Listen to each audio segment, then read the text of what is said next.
Fala galera, eu sou Gustavo Falcão e você está no canal Design Oficina. Bom galera, hoje eu preparei um vídeo um pouquinho diferente aqui pra gente. Eu vou pegar aqui algumas dúvidas que estão nos comentários aqui do canal, algumas dúvidas mais interessantes que eu acho que pode ser a sua dúvida também, e vou responder aqui pra vocês. Eu acho que vai ser bem interessante esse joguinho de perguntas e respostas que eu acho que serve pra todo mundo, né? Muitas vezes a dúvida de uma pessoa acaba se repetindo, então pode ser a sua dúvida também, beleza? Bora lá?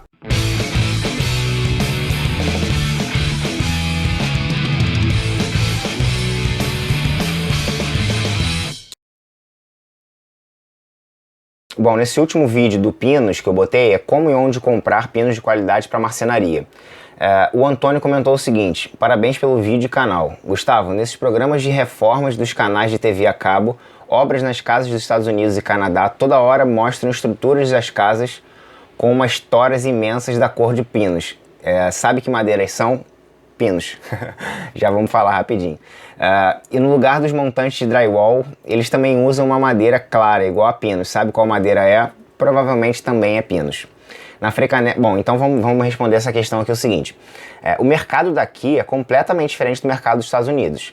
Só pelo fato deles fazerem casas de madeira e também pelo fato deles terem muito mais essa cultura da própria pessoa fazer as coisas. Esse do it yourself é muito mais forte lá. Então muita gente tem uma oficina na garagem lá e eles fazem realmente as coisas, eles têm muito maquinário. Então essa cultura de usar a madeira e a madeira simples, que é o pinos, para várias coisas, eles têm muito mais que a gente. Então o mercado lá é muito mais propício, né? Quer dizer, lá chega madeira de boa qualidade. E se eu não me engano, muita madeira daqui vai para lá. Então acaba faltando aqui no nosso mercado, porque a gente não usa tanto, e vai lá pro mercado deles. Eu tenho uma inveja danada disso, cara. Vira e mexe a gente vê esses vídeos, assim, os caras com umas toronas de 7x7, de 10x10 de pinos. Dá uma inveja danada. Seguinte, eles usam muito maple também, que é uma madeira mais clara e uma madeira legal também. Eu não sei se eu já usei essa madeira, não que eu saiba, talvez já tenha esbarrado com ela, porque eu catava muita madeira, né? Então tem muita madeira reaproveitada em estoque. Então é um tipo de madeira que eles usam também, a maple.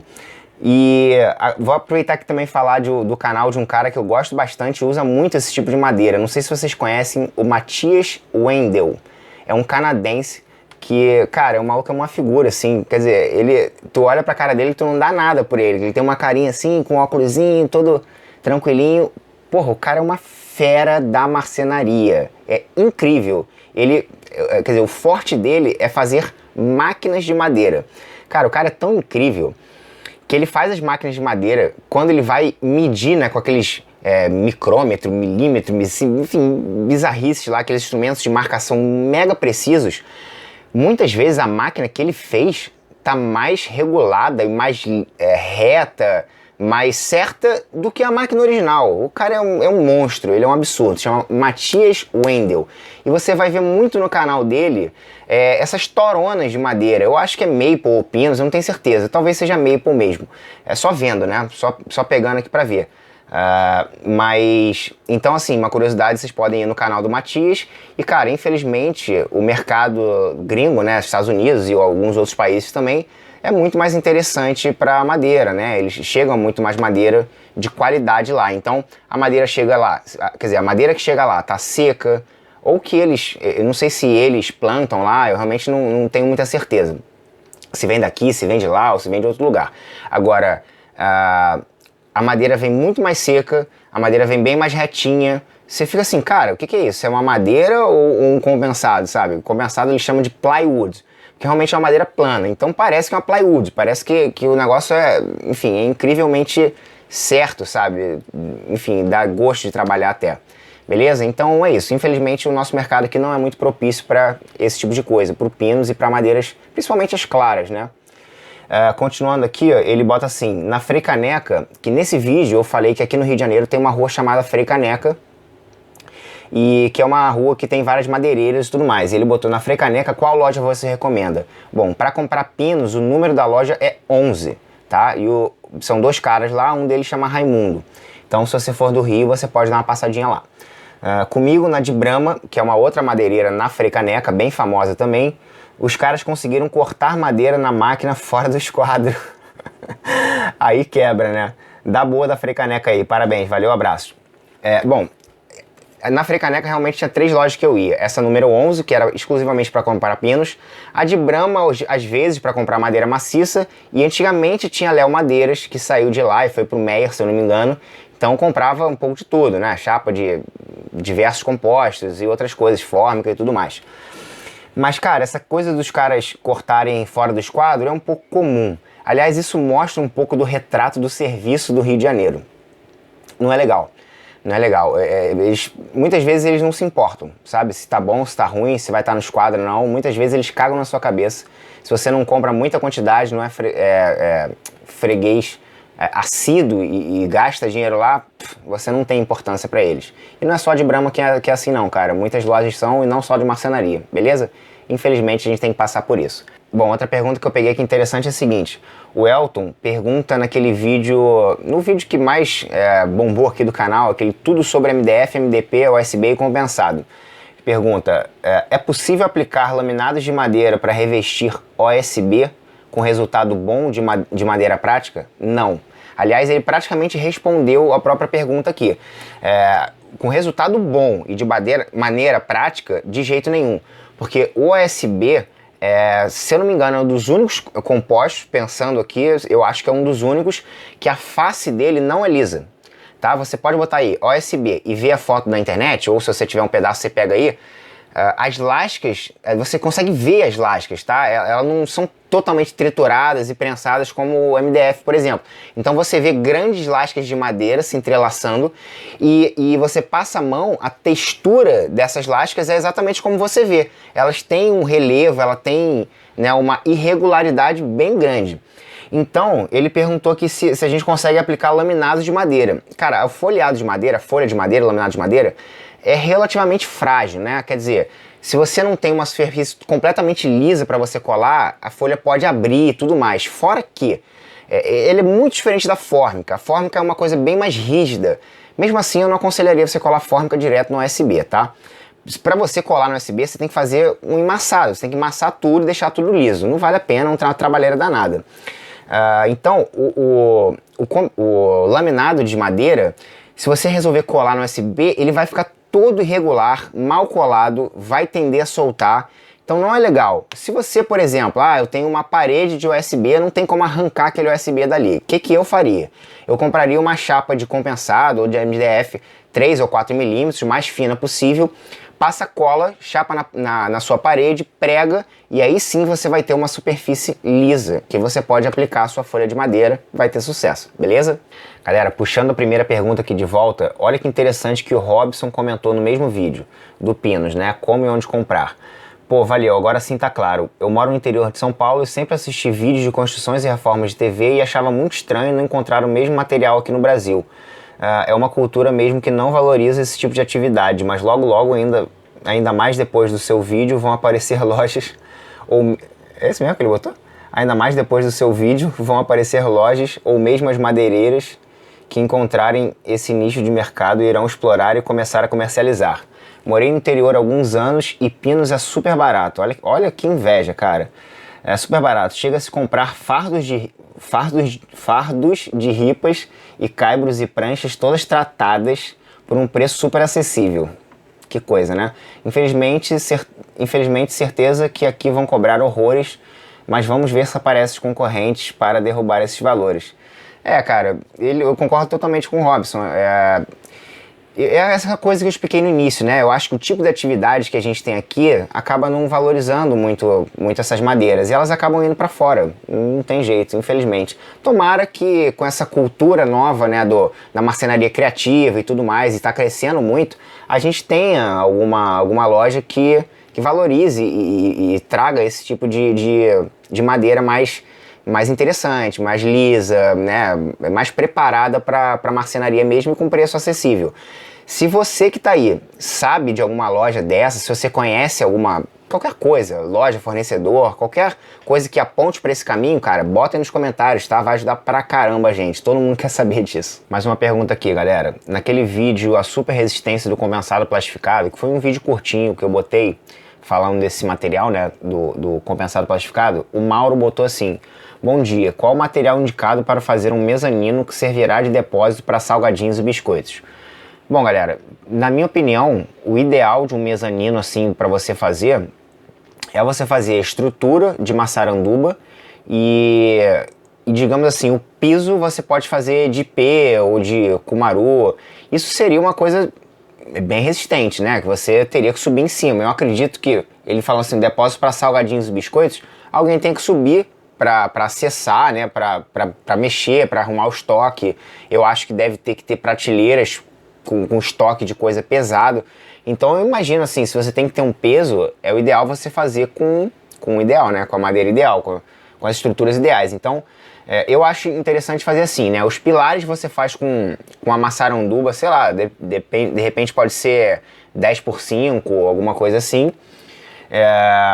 E aí você vai ligar elas com algumas travessas, né? Depois depois que você liga com algumas travessas mais ou menos da mesma bitola das colunas, você vem com outras menores assim, com um espaçamento menor, e essas menores pode ser de 3x5 mais ou menos, eu faria também de maçaranduba, e aí você vem com o piso, né? Com, digamos assim, quase como um deck, que vão ser várias tábuas, né?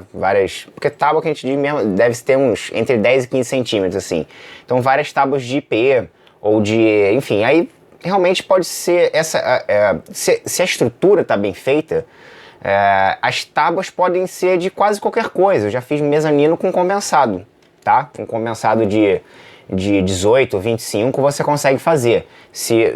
Como eu falei, né? Se as últimas travessas, no caso de maçaranduba, elas forem aí dessa espessura que eu falei, né? De 2x5, sempre botando em pé. Quer dizer, você não vai botar a sua, aqui ó, você não vai botar ela assim, você vai botar elas assim, ó. Todas assim. Então, 1, 2, 3, várias um do lado do outro, não pertinho, né? Uma medida mais ou menos de 40 centímetros entre um e outro. E aí você vem com piso, né? Se você quiser uma coisa um pouco mais leve, se você não for ter tanto peso em cima, aí, cara, você pode fazer com outras madeiras também. Não necessariamente tem que ser com maçaranduba, que é uma madeira maneiríssima, né? Bem resistente para isso. Você pode fazer com outras sim, desde que a sua coluna seja com uma bitola boa, né? Tem aí pelo menos uns 7x7, pelo menos. E depende muito também do tamanho desse mezanino. Se for um mezanino pequenininho ou se for um mezanino muito grande, e aí você tem que ver, tá? Mas o ideal para mim é isso: estrutura de maçaranduba, piso de ipê, você vai ter um mezanino para a vida inteira, beleza? Mais uma pergunta aqui. O Eduardo, ele pergunta o seguinte: olá, vídeo bastante esclarecedor e bem objetivo. Ele postou isso no vídeo Serra Circular Manual, como medir e cortar. Por acaso ele fez uma pergunta aqui de compensado no vídeo da Serra Circular, não tem problema nenhum. Ele botou: sanou minhas dúvidas que eu tinha, muitas dúvidas que eu tinha, foi mal. Estou fazendo alguns armários para minha oficina hobby. Boa, Eduardo. E estou pensando em fazer de compensado. Qual tipo de compensado seria mais indicado? Cara, compensado comum, virola. Vai fazer armários de oficina, bancada, essas coisas assim. Principalmente quando tá dentro de uma oficina, que você vai trabalhar ali dentro, não tem que ter aquela estética. Aliás, eu adoro a estética do compensado cru, tá? Gosto bastante, eu acho que combina muito com oficina. E um compensado simples desse, cru, virola, que é o mais básico, ela vai suprir completamente a tua necessidade, sabe? Eu fiz aqui um vídeo de tipos de compensado, que a gente falou diversos tipos de compensado, né? O madeirite, o plastificado, o compensado naval, mas esses compensados, eles têm aplicações muito específicas. Se você não vê esse vídeo do tipo de compensado, eu vou tentar deixar aí nos cards para você dar uma olhada. Mas eles têm aplicações um pouco mais específicas. Por exemplo, se ele fosse ter uma área úmida, seria interessante ter o compensado naval, beleza? Ou o compensado plastificado, que é uma hiperproteção aí. Mas com uma situação dessa simples, com um armário de oficina, cara, mete um compensado mesmo, faz com ele cru e mete bronca, bola pra frente, que vai ficar maneiríssimo, super legal, beleza? Então, a pergunta interessante aqui do Marcial. Ele botou essa pergunta nesse vídeo que eu acabei de falar do tudo sobre compensados de madeira, tipos de compensado e tudo mais. Ele bota assim: meu caro, qual a espessura de compensado ideal para fabricação de box para colocar um colchão em cima? Quer dizer, eu entendi que aquele colchão que usa cama box, né, que a gente tem uma estrutura embaixo e o colchão vai em cima. Bom, cara, assim como já me perguntaram muitas vezes qual é a espessura ideal para isso, enfim, principalmente se a coisa aguenta ou não aguenta. Inclusive tem um vídeo que eu fiz aqui a respeito do pinos, né? Madeira pinos tem resistência. Depende muito do tipo de estrutura que você vai fazer. Eu nunca fiz uma cama box, tá? Mas, então assim, eu não sei se existe uma estrutura padrão, se dentro do box existe um tramado padrão. Mas, cara, eu faria da seguinte forma: eu usaria compensado de 18, porque é o seguinte, você pode usar talvez do 15 e de 18, menos que isso eu não usaria. De 15 para 18, a diferença de custo é pequena, se eu não me engano, tá? Então, você pode usar o de 18, que eu acho que é bem parrudo, bem interessante, e estrutura bem ele dentro. Vamos pensar aqui numa cama, num estrado de cama, tá? A gente tem, digamos que a parte, sei lá, a estrutura da cama, e a gente tem o estrado da cama, certo? Então, digamos que você vai fazer isso, você vai fazer ripas externas ali para formar a caixa, né, do box, e aí você vai ter como se fosse um esqueleto ali dentro com várias outras ripas deitadas, né? Então você bota essas ripas deitadas, não bota assim não, bota assim e parafusa para um lado, parafusa para o outro e vai botando várias dessas aqui. Você vai fazer um esqueleto, claro, você tem que botar assim e assim também. É interessante você fazer esse cruzamento. Você vai fazer um esqueleto e aí você vai vir com uma chapa por cima.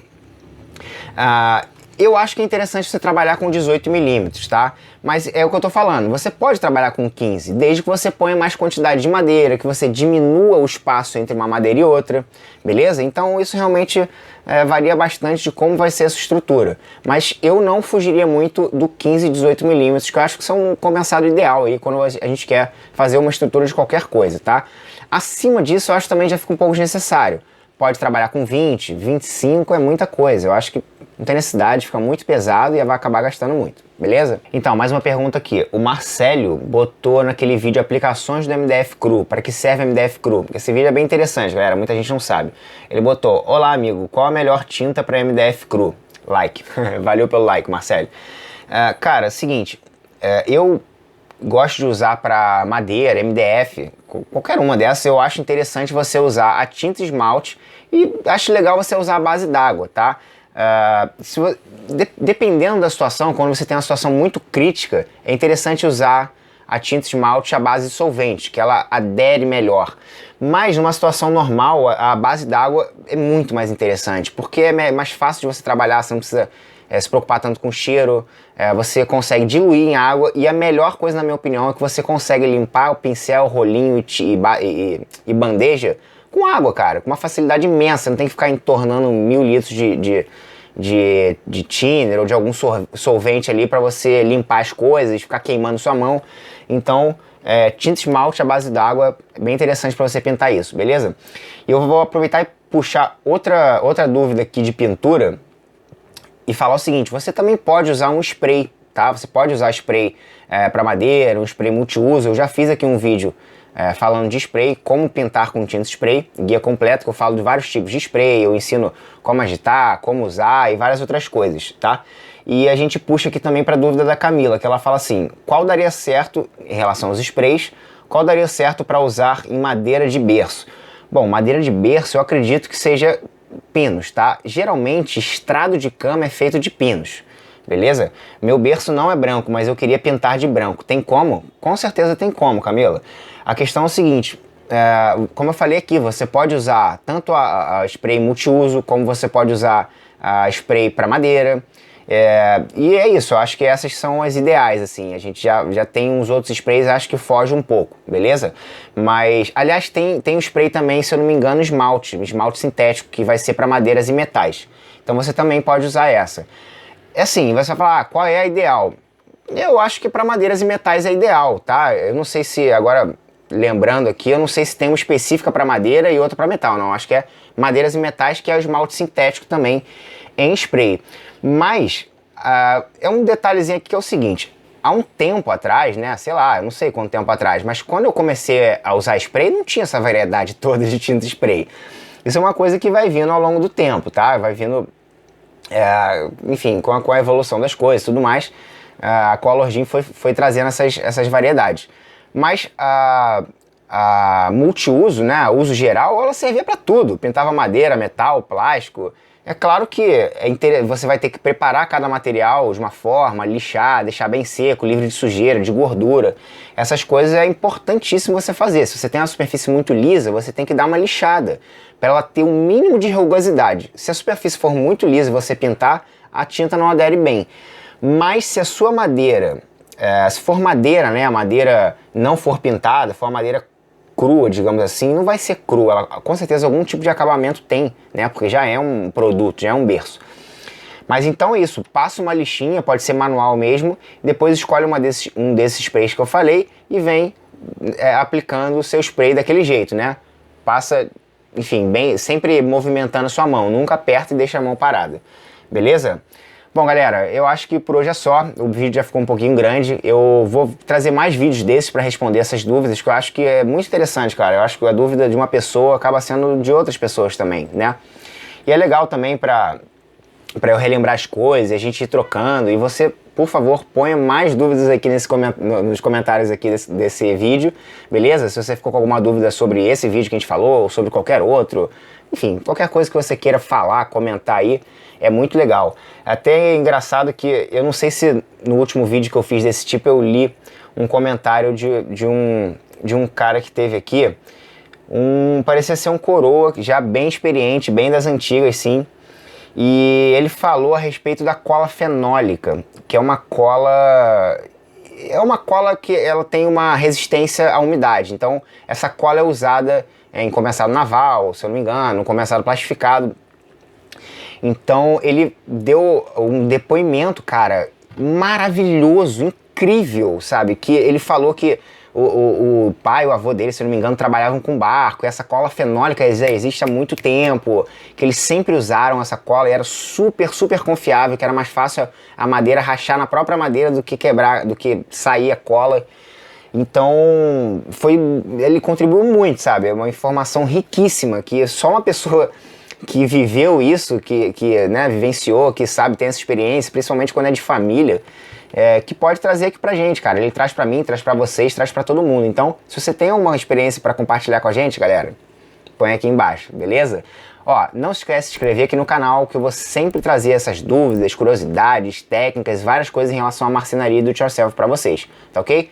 Dá aquele joinha no vídeo, badala o sininho pra receber todos os vídeos que eu posto aqui no canal, pra você não perder, belezinha?